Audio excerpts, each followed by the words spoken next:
Group 4க்கான முக்கியமான சில கேள்விகளில் அடுத்த கொஸ்டின் பார்க்கலாம் பாருங்கள். ஸோ இந்த பொறுத்துக்க கொடுத்துருக்காங்க, அதை பாருங்கள். பிலிப்பைன்ஸில் மேயோன் எரிமலை அழைக்கப்படுது. இந்த பக்கம் நாடு, இந்த பக்கம் எரிமலையினோட பெயர்கள். ஸோ ஈக்குவடாரில் கடாபாக்சின்னு அழைக்கப்படுது. ஆஃப்ரிக்காவில் கிளிமஞ்சாரோ, இது ரஜினி படத்தில் கூட வரும், கிளிமஞ்சாரோ சாங் ஒன்று இருக்கும்.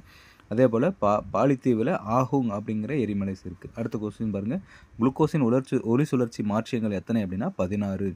அடுத்த கொஸ்டின், நெய் அதாவது டால்டா தயாரித்தில் நன்கு தூளாக்கப்பட்ட டேஸ் பயன்படுத்தப்படுகிறது, அதாவது வினைவேக மாற்றியாக எது பயன்படுத்தப்படுகிறது அப்படின்னா நிக்கல் பயன்படுத்தப்படுகிறது. அடுத்த கொஸ்டின், கிராஃபின் என்பது கார்பன் தனிமத்தினுடைய புறவேற்றுமை வடிவம். கார்பனுடைய தனிமத்தினுடைய புறவேற்றுமை வடிவம் கிராஃபின்.